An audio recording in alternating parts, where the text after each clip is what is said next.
ഓം നമോ നാരായണായ. മഹർഷിവര്യൻ തുടരുന്നു. പരമാത്മാവ് ഏകനാണെങ്കിലും ശിവൻ, ബ്രഹ്മാവ്, വിഷ്ണു എന്നീ രൂപങ്ങളായി മോഹബാധിതരായ ലോകരിൽ തോന്നിക്കുന്നു.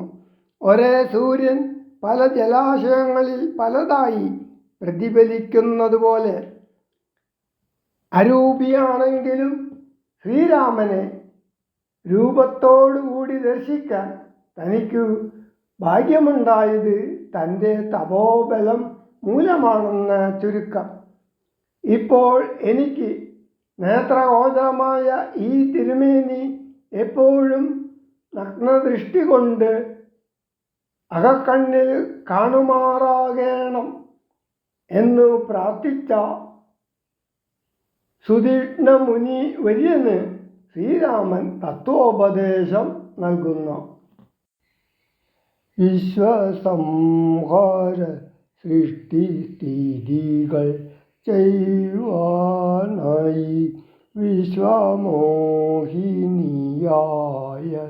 മായതൻ ഗുണങ്ങളാൽ രുദ്രപങ്കജ ഭവവിഷ്ണു രൂപങ്ങളായി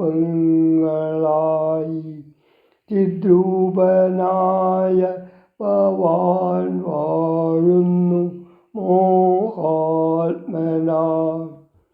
നാനാരൂപങ്ങളായി തോന്നുന്നു ലോകത്തിങ്കൽ ഭാനുമാൻ ജലം പ്രതി വെവ്വേറെ കാണും പോലെ.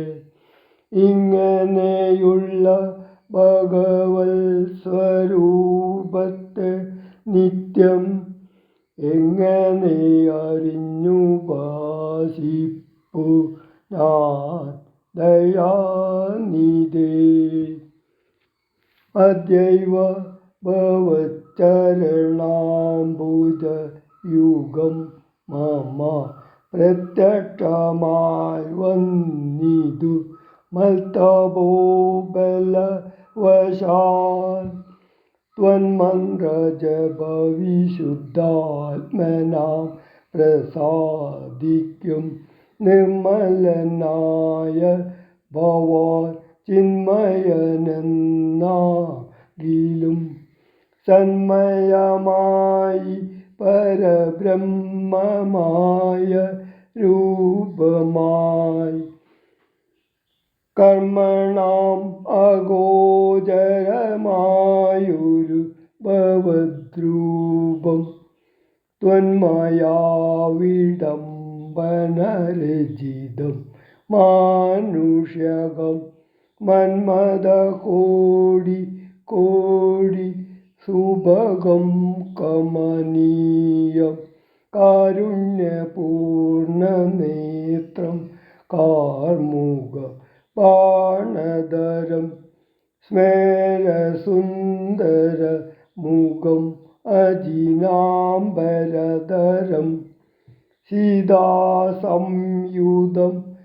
സുമിത്രാത്മജ നിഷേവിത പാദപങ്കജം